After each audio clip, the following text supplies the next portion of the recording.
Hey, Mark, are you rebellious? Mildly. Do you ever rebel? What do you do that's rebellious? Sometimes I don't do what I'm told, or maybe quite often. Also, I think when I'm teaching horsemanship, I sort of tend to do the opposite of what a lot of people have learned, which I don't know if that's rebellious or just finding Going another against the way. But grain. yeah, I suppose over the years I have broken the rules a few times and that sort of thing. But I wouldn't say I'm a rebel and I'm a rebellious. I'm sure there are people around you that might question that. But anyway, this week, I'm going to ask you a little bit about horses and if they are rebellious, as well as some other theoretical and why questions. So keep listening for what's going to be a really interesting podcast. Hello, welcome to Mark Langley's Horsemanship Podcast, a podcast helping people to understand their horses better, to provide solutions in a calm, connected way. I'm Jenny Langley. And I'm Mark Langley.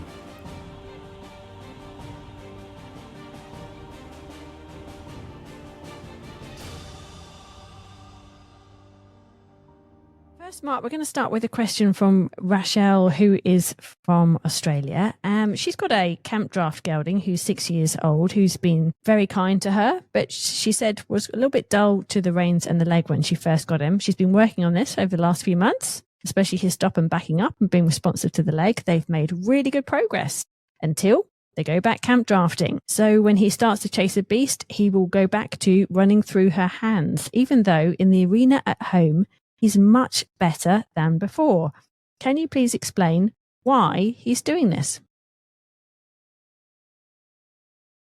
The answer's why is not probably a few answers. Maybe when he drafts, he is quite frightened. Maybe there's something at a draft, though he might be working cattle, could be quite fearful and starting to tap out. So there could be that slight bolt response in him around and on cattle. That could be happening. And when he gets to full speed and full intensity, it's just enough of an overload to block out the pressure and run through it. So if he was dull to the legs and dull to the reins, the chances are, like my saying is always this, and this is my gut feel with him is, and I've felt so many horses like that, is a horse that won't go won't stop.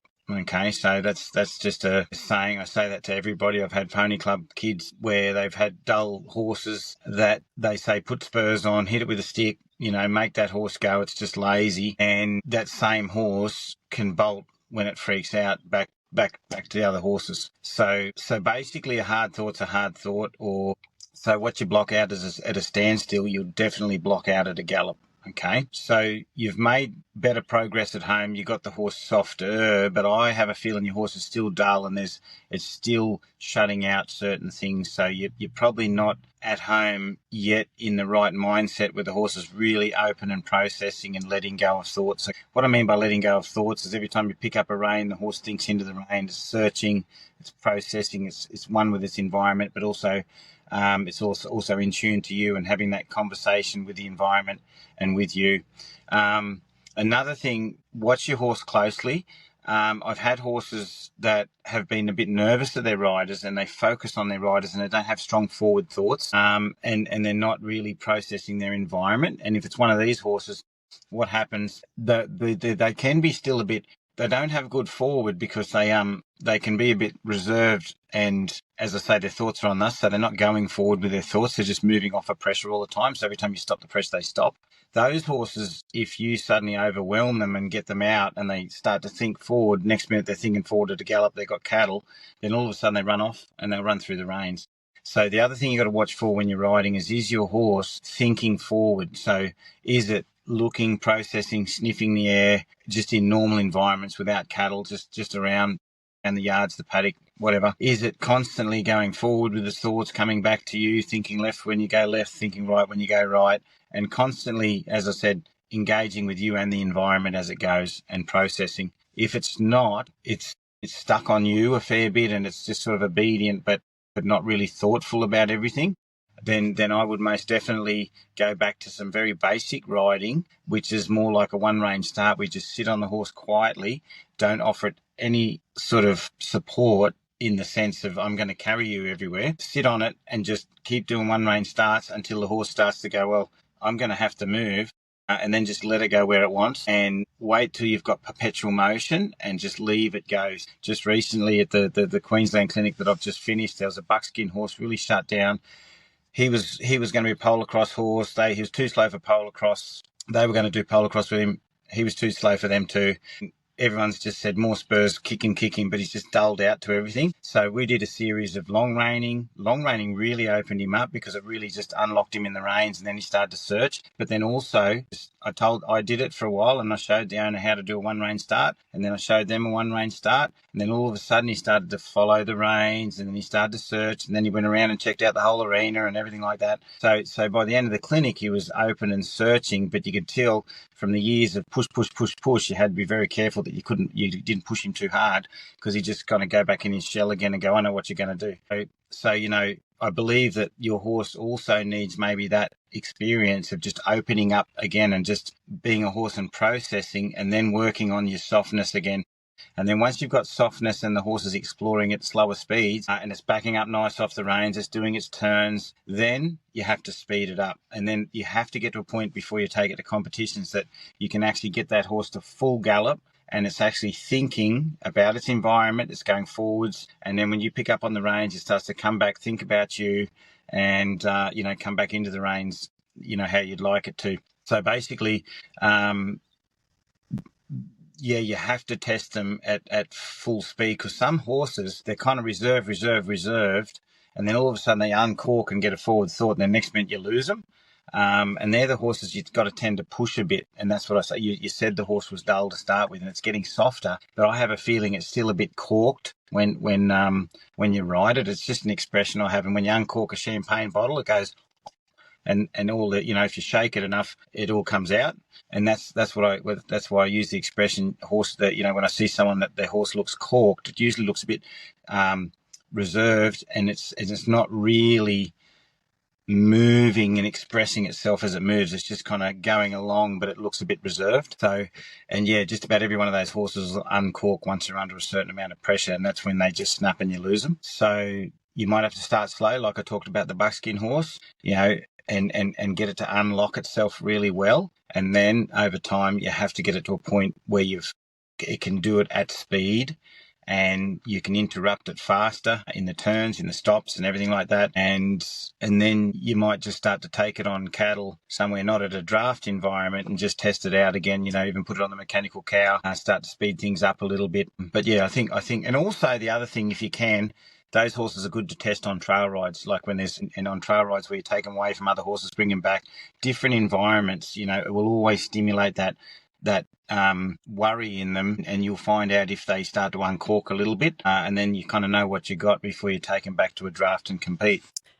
Okay, I'm going to move on to the next question, which is also a little bit about opening a horse up, I think. It comes from Sarah, who is from my home county in the UK. And she is asking about her 16-year-old Cleveland Bay mare, who she's had for just over a year, who seems quite shut out. Her eyes can glaze over. She can become quite unresponsive. She can be very braced in her body. Her default is to say no and plant her feet, which could have been why she sort of was sold and moved on from previous owners. She does have a spur scar on one side, and she's head shy. So others have described her as dull and stubborn, not words that Sarah uses. She started to use your concepts and has found that she will turn away from pressure, but she has very little appetite for exploring. So things like trail riding out, getting her to the arena, have all been a little bit difficult for her. She just doesn't have a lot of energy or interest or curiosity.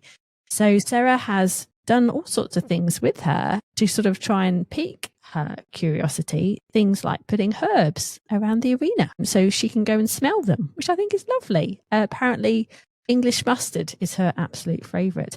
But anyway, she'd like to know if you've got any tips, Mark, to help her stop internalizing and instead think into the current and search. Yeah, quite creative thinking, putting the herbs and different smells out for your horse. Because the one thing, when a horse opens up at clinics, you'll see horses that are either really zoned out, shut down, whatever, when they open up, they'll go down and they'll sniff the ground.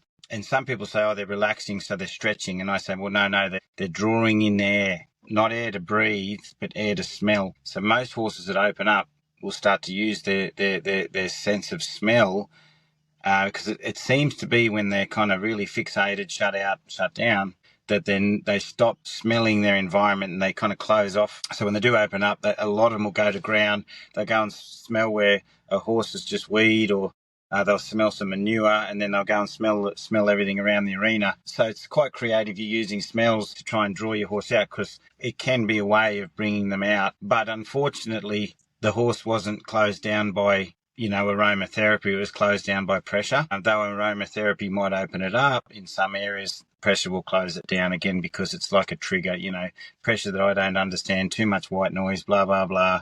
I'm going to shut down and go into my shell. So, and that's the thing with the shut down horses and stuff. Some people will go a very slow approach where they listen to their horses very carefully from a distance and communicate that they know that the horse can, like they're communicating to their horse, that they're listening to their horse from a distance. And you can make some ground doing that, because it's actually people just walking up and putting themselves on the horse and giving the horse no opportunity to sort of say yay or nay, that the horses can close down over time.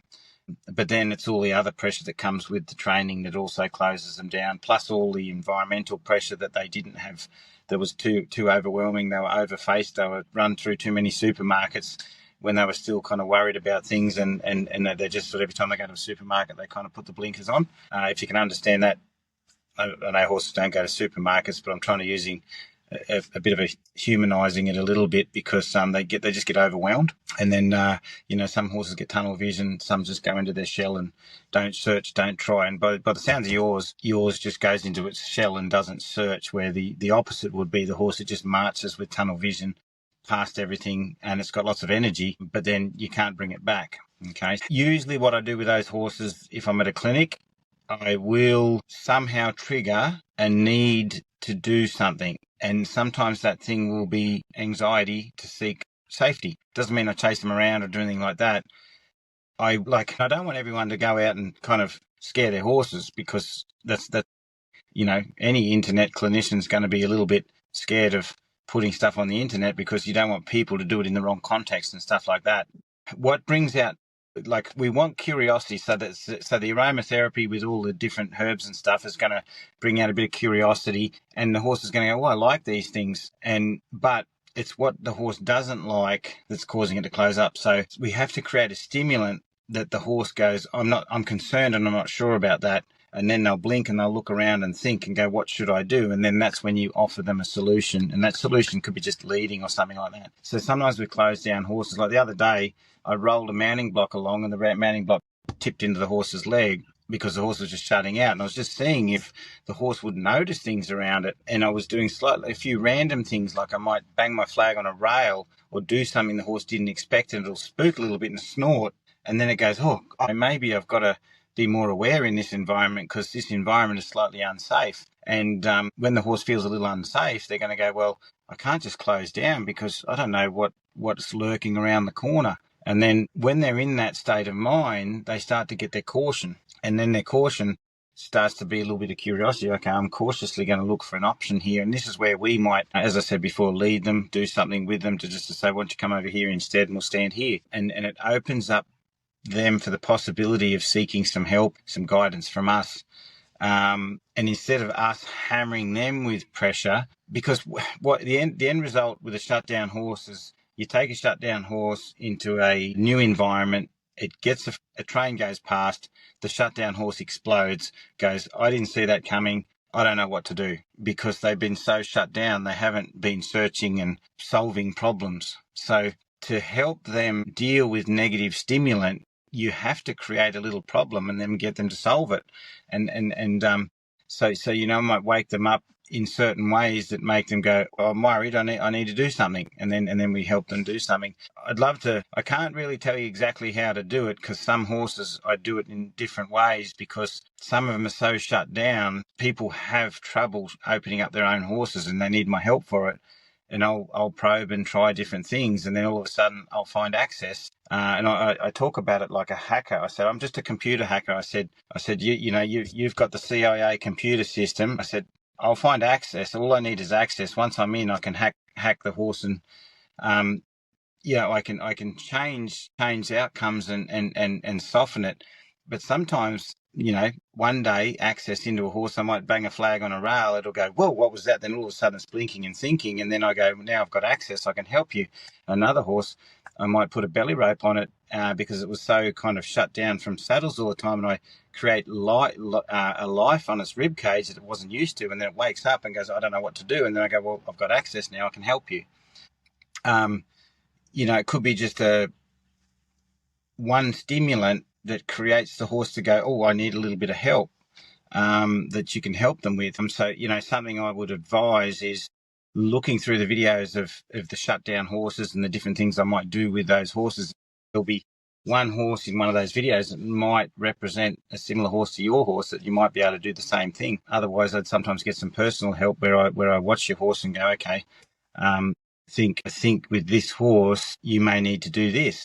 And another simple thing, which I think we sometimes often forget, is awareness. Like, people think, my horse is shut down, I really want it to open up, so I just want to be friends with it, and I want to, because maybe the connection it has with people is really bad, so maybe having a connection with me will help it soften. But sometimes I've got a shut down horse, and the horse just kind of walks in, bumps into me, or does something, and then I'll say, hey, that's my space, and I'll pop the flag really quickly, and the horse goes, where'd that come from? And then I'll say, well, actually, I'd like a 2 metre boundary for the next 3 days. And the horse goes, a 2 metre boundary? I've never really heard of that before. People have always just pushed me when I've got in their way, and they push me when I've been in their space. But no one's ever told me that I have to be responsible for that. So sometimes just creating a boundary that the horse has to be responsible for, not you. They start to go, oh, where's that 2 metres again? Oh, yeah, there it is. Okay. And then they know where to be, and they're starting to think about where they should be, not you putting them where you think they should be. And even that personal space can get some shut down horses to open up, because they're like, I need to make these decisions. It's my responsibility, not their responsibility all the time. And what shuts a lot of horses down is micromanaging. And micromanaging is just basically doing everything for the horse and not giving them any responsibility. So, somewhere along the way you can go, well, can I give my horse more responsibility, as in, expect the horse to understand some boundaries and make them clear enough that the horse goes, really, there's a boundary there. Okay. I'm not saying go and beat on your horse. I'm just saying just make them more aware of things. And when you go through a gateway and they usually sort of shove through a bit, stop them at the gate and go, hang on a minute, you've got to go through this gate slowly and cautiously, and just add a few little tasks in there that are they're like problems that they have to solve themselves. And that can really help them. But that comes with being very, I guess you've got to be a bit more creative and thoughtful, everything you do, but that can really help them as well. Next question is from Jenny from Australia. Is a baby brain a thing? This is in the context of her looking at potential horses to buy, and a lot of people are describing green horses as horses that don't have love experience, but they also have a baby brain. Baby brain. Immaturity in horses and maturity in horses. Yes, there is. Some horses spend their whole life, even with a herd, looking more immature than other horses. So they tend to have a baby brain longer. And I know this, I never want to sound sexist when it comes to horses, but I said this at the last clinic. If you look at mares and geldings, I'll just say geldings to say we'll keep colts and all that out of it. We'll just say geldings. There tends to be a lot more mares that settle and become more neutral quicker than the geldings who are always, oh, what are they doing? Oh, what are you doing? Oh, what are you up to? And, that sort of thing. So I tend to find more in the mare side of things, you'll get a lot more settled mares. The only time they're not settled is when they've got high anxiety and doing, whatnot's going on. But you'll get a bit more of the playful kind of brain in the geldings, or the distracted brain from different things that are going on, more so in the geldings. So sometimes you can see like a playful baby brain a little bit longer in the geldings, I think, than you would in the fillies. But when it comes to maturity, I think there's a lot of horses out there that have a lot of anxiety in them, and people haven't focused on mental maturity, and they've sort of trained the horse to be started. They start the horse, they get it doing all this stuff, but they've never actually taught the horse or shown the horse how to get in a centered frame of mind that it can process information well. So then what happens, the more information that they're getting through the education, they start to look immature because they start to get anxious, a bit sort of, frantic, and they sort of like, and then they get distracted all the time. And some people say, that's just an immature horse. And I say, well, actually, I think that's a horse that's struggling to grasp all the information, and give it another year and it'll be cooked, or it'll have tunnel vision, or it'll be shut down. So, there are horses that are a bit more baby-brained, but if you focus on mental maturity in your training and the right mindset, you can actually help create better neuro pathways and create a mindset that's more centered. So you can have a horse that's mature and ready to learn.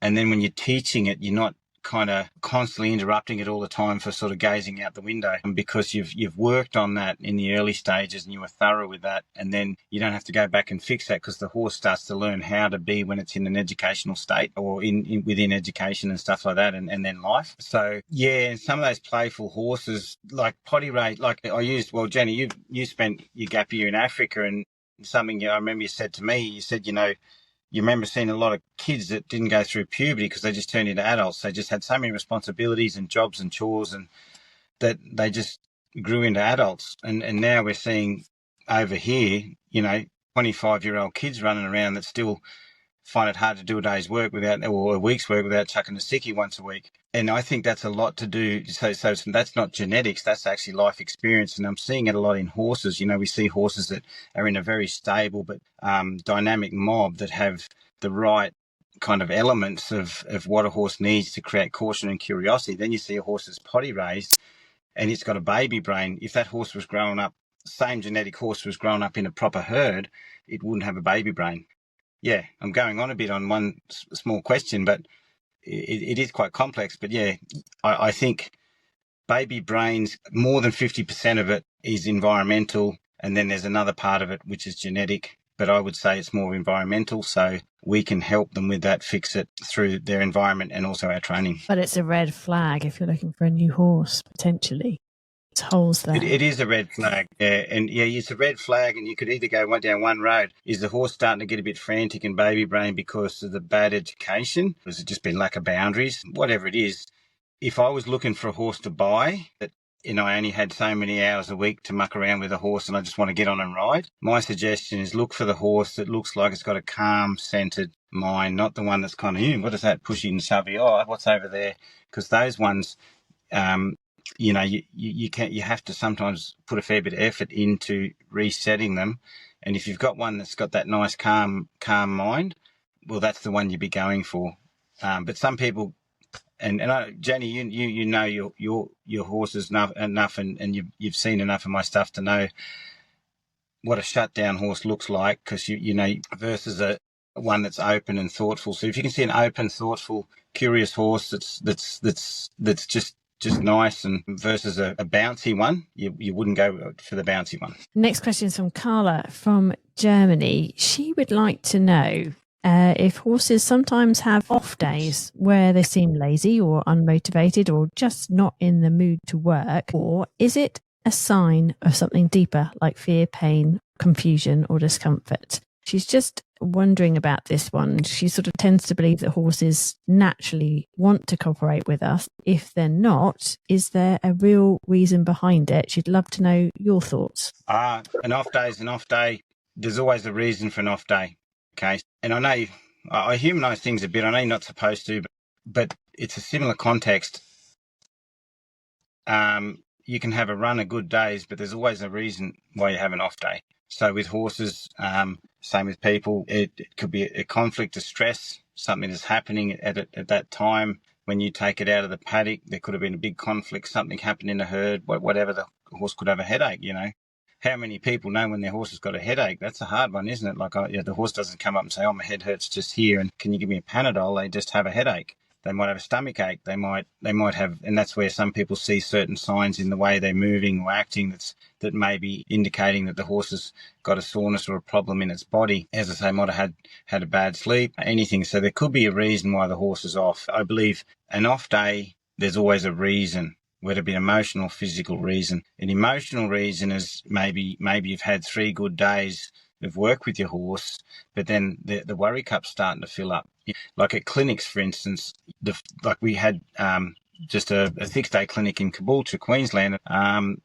There's some horses I've been working with for a bit, and they're kind of shut down horses, and the owners have been really good at trying to open them up. And this is probably the best clinic we've had with them, where we got them out riding, and they're really going kind of best I've seen them, and safe just I've felt on both of them, for a while. And the first day, the little one who was the little kind of shut down horse would be really trained hard, with spurs and lots of bit bending and jabbing, and he felt quite safe riding out because I led his mate. So we went out for a bit of a trail ride, and I took him just to take him out to give him mental exposure because he got so hammered in the past in an arena, and I wanted that to just help him get a bit of interest. The third day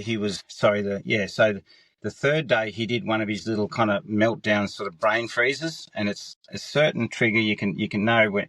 Anyway, you know kind of which eye it's going to happen on, but he did it. And I said to the owner, I said, he's in his little pattern now. He knows where his safety is, and he knows this. On his first day when he didn't know where he was open to opportunity. So he was just absorbing everything as it came along, and he was quite happy with my guidance. But when he started to find his safe place, as in each day he had his own little safe place, and that's what happens with him. Once he's got his little safe place, he kind of starts to go, this is my safe place, and, maybe I want to go back there. But then we could fix that. But what I'm saying is he felt good one day. Why was he bad the next day? And all I put it down to was he got into a little routine. And that's what he always got used to in the past. Because horses that are trained badly, they get really addicted to their safe place, like anyone who's got a really bad job, that their home's very safe for them. And that was his routine. And so if you've got a horse in training, maybe there's a day that they were a bit confused, and the stress from that day stayed in them because we didn't help them let go of it. And then the next day, that day, you didn't notice it because most of the ride they felt good, but then the next day they come in a bit off. Well, maybe they're a little bit off from the memory of the last feeling that they had with you. So, off days, as I say, there is always a reason. And if we can make our horses feel good when they're with us, they're healthy, they're happy in their herd, generally you'll have a run of good days. You just feel like most days are good days because it's a consistent good feeling when they're with you.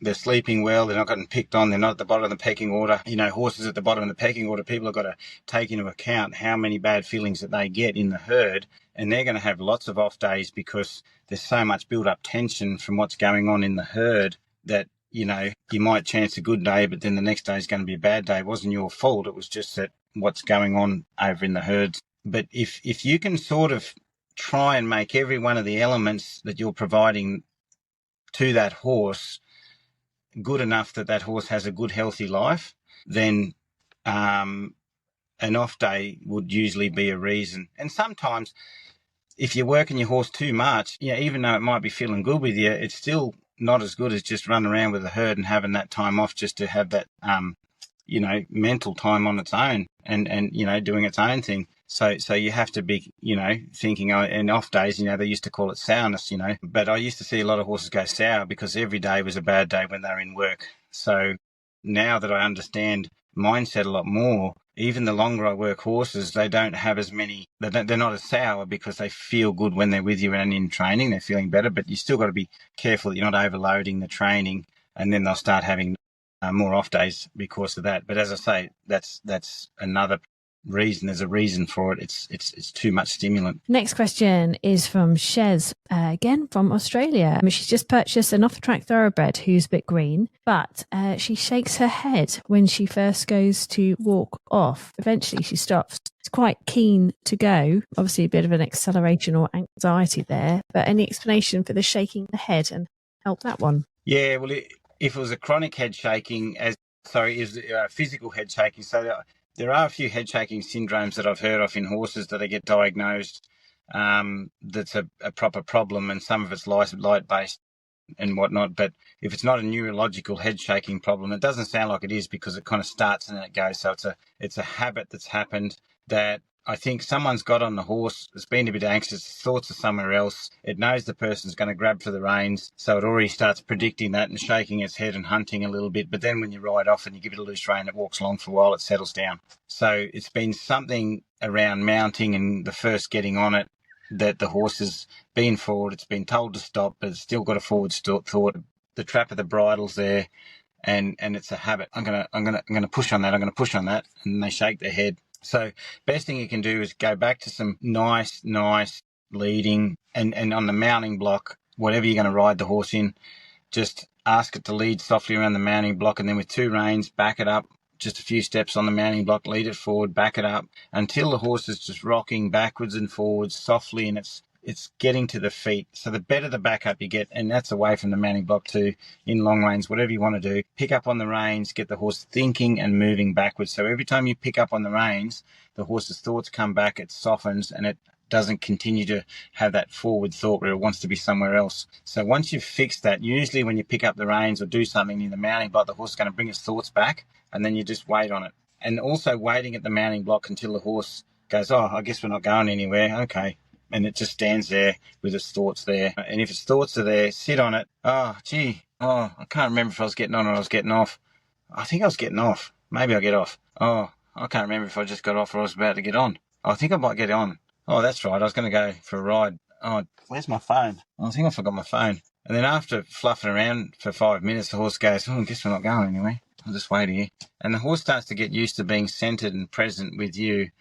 And then when you ride off, the horse has to wait for how you're going to ask it to go. So sometimes I might say, oh, let's back away from the mounting block and maybe take a left hand here, or maybe a right hand here, or maybe we might take 1 step forward and 1 step back and then ride off to the right. And ask the horse with a specific question how you would like it to move off, and it responds with the answer that's exactly correct to the question. You know, oh, they asked me to walk very softly and slowly like a cat stalking a bird. Okay, I'll walk like a cat stalking a bird then. And I think it's because people aren't specific, and the horse gets in the future, they're preparing the next thing, they're preparing the grab of the reins. Oh, I'm going to start shaking my head. So yeah, just get the horse more present, more centered, get it really soft in the reins so it's adjusting the horse's thoughts really well. And then, have a bit of short-term memory when you're on the mounting block and fluff around for a while, and then get a horse that wants to wait and look after you, and I'm sure that problem will dissipate. We have to do the Mark Langley dictionary at some point, including fluff around. That's another one we can add to it. Isn't fluff around English, or is that Australian? I think it's I've English. I heard that expression. I think it's the Mark Langley expression. All right.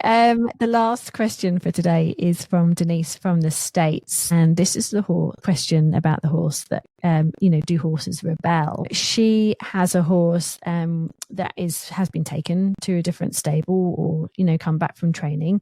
Seems to be adjusting really well for the first few weeks or months, but then it reverts back into previous negative behaviours. And she's sort of seen it a few times. It could be in the handling, or it could be sort of in hoof care, something like that. So the responses tend to be a bit reactive to what's being asked of the horse. So it's almost like the horse is saying no to what's happening. So she's wondering if these regressive behaviours are from the inconsistency, perhaps, of the changes of the handling, or is it because the horse just hasn't learned the right response from, what's needed? Is it rebelling? Well, it's not rebelling, but because I'm one for long-winded answers, I'll tell you 2 stories. One story is from clinic years ago. A lady bought a pony who was a very highly strung. It was like a little Arabian stallion, but very small. He would have been one of those riding ponies. Super pretty, super alert, super personality, but really out there, anxious, lot of go. And sometime through the clinic, she said, do you reckon he'll make an okay horse for my daughter? And I said, I suppose you could send him to a trainer that shuts him down, so he's so shut down he is obedient. And I don't agree with that. I was giving her a scenario on how this horse would turn into a kid's horse. I would never want a person to do that to a horse, but I see a lot of shut down ponies with kids. And I said, you might have maybe a month or 2 of a shut down pony your kid can ride, but gee, I don't want to be around when he opens up.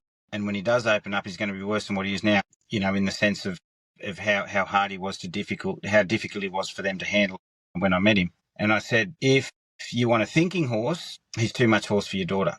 Too much personality, too much horse, too much to really kind of get him in that right headspace, too much for kid to learn on. So what I'm saying there is, and another example, which I get a lot, is I bought this Western horse. It's a reining horse. It's been to all these shows. I've had it home for 2 weeks. It's finally started to get amongst the herd. It's starting to show funny behaviour. It's starting to get a bit nippy and pushy when I'm around it, and starting to get a bit aggressive. Took it on a trail ride the other day, and now I'm in hospital. And I'm like, well, that would be another example of, so you got the first pony scenario. You send a little pony away that's got a lot of horse. Some trainer shuts it down to be obedient in their barn, where they're too scared to sort of blink an eye or look the wrong way. They come home, they get more open space, more of this. The personality comes back out, but it comes back with a vengeance, because the training that kind of suppressed the horse has made it feel worse. So that's what happens, okay? So, and yeah, I hear so many Western horses that suddenly blow up because they were contained in an arena. They were heavily ridden with bridles and spurs to kind of put them in a box, and they were too scared to think, so they just kind of conformed. But when they had room and they had, the people let them express themselves, listen to them a bit more, take them into environments that they weren't used to, and then the boundaries and the tools that kept them in their box were different, then they just lose it and they just unfold. Okay, so I'd say that's what you may be experiencing. Your horse has had some difficulty with training along the way. I could probably, if I saw the horse myself, I could probably name 3 or 4 or 5 things that I said this horse is having trouble with, and we need to educate it in a way to get rid of those red flags. So you have to get rid of those red flags. That's for sure. That's most definite. And when it goes away, the trainer puts some obedience on it, makes it feel like it's obedient. It conforms, puts it back in a box. Then when it comes home, eventually it unravels again. So to keep a horse consistent, you have to be the trainer. You have to be the one that's creating clarity, because like I said about the pony, if you had that pony as a open pony, the daughter would have had to be a very good, clear trainer to be able to create the right boundaries, give the horse confidence, and a whole bunch of things. And it was probably, that was above her pay grade as a kid that's learning how to ride. So you have to be very clear with your horse. You have to have, everything has to be clear, and you have to be the one educating it. Most horses that get educated away come back, the aids are different, the environment's different, a whole bunch of things are different, and they'll unravel. Because they're not a robot that you pre-program. And even the shutdown ones that look like robots that you can ride for a long time shut down, at some point they unravel, or at some point they freeze, or whatever happens, at some point they start to scramble. Okay, so that's why I train horses now, and even if I start a horse, I really want those people to ride with me, understand how I've trained it, understand clarity. So when they take that horse, they're having a clear conversation with that horse. The horse is, going to a home that offers it that clarity and guidance all the way through to keep it soft and keep it improving. Okay, so I'll probably keep going on about that, but I won't go on any more about that. But I think, it's a very common thing that happens. Yeah. So she said that other horse owners are saying this horse is taking advantage of the situation by rebelling and not following commands. So it's really general consensus or general sort of opinion, isn't it, that the horse is just being disrespectful, not listening, being rebellious. It's kind of not actually realizing what's happening. No, and that's right. And there are some horses, like the last clinic, there was a little horse, and I was really clear with the owner. It hasn't been started. I said, be very careful with this horse, that you offer it some real clarity. I said, this horse makes very interesting decisions, and it's got very strong thoughts, and it can go from very quiet to narky and angry, and then on another side, it can go to very just suddenly like, I don't know how to cope, I'm just going to throw in the towel. And I said, it's interesting, because I said, this horse, somewhere in its environment as it's growing up, it's necessary ingredients to make it stable. And I said, we have to provide it with those ingredients, not just send it to a trainer, because if you send this horse to a trainer, it's a horse that will come back and very easily unravel, become pushy, angry. So say, for instance, the trainer puts a boundary like, no, you will do not do that. No, don't even come near me. Then the owner's like, with the trainer, the horse is too frightened to make the decision. Say it could be just pushiness, like the horse wants to push in and rub on the trainer. The trainer says no, and then the horse is scared, never goes near the trainer. The owner is like, oh, no, it's okay, you can rub on me and do this. And then all of a sudden the horse is like, well, actually, I was a bit of an aggressive side of, not aggressive, but I was a bit of a nippy, testy horse, and I was kind of testing people. That person made me frightened, put a lot of worry in me. And now you're letting me in and doing this, I'm going to be aggressive to you. And it's because of the bad feeling that happened at the trainer. And then they push boundaries. And if the boundary's not the same, so the boundaries you don't have to be the same boundary as the trainer. You don't have to scare the life out of your horse, but as long as your boundaries are clear, you'll be fine. But some horses, they will. It's like they become defiant because they're like, it's unclear. It's like, what's going on? Like, one day I'm not allowed to push, the next day I am. And then, yeah, all unravels. It unravels indeed. Okay. And that's why, we're learning from you. So this is good. All right. That's it for this week. You've just done an absolutely mammoth episode there, Mark, on free flow. Knowledge just coming out of you. It's quite amazing. Thank you so much for your time. Thank you for listening to all of our listeners. We'll be back next week with an interesting question on eyes and how they are different on each eye. Thanks, Jenny. Thanks, everybody. If you'd like to ask Mark your question and get his insights to help you and your horse, it's easy to join Mark Langley online. Head over to marklangley.com.au and hit join. It's less than a couple of coffees. And the Q&A is just a piece of a whole package designed to support you and your horse with great training.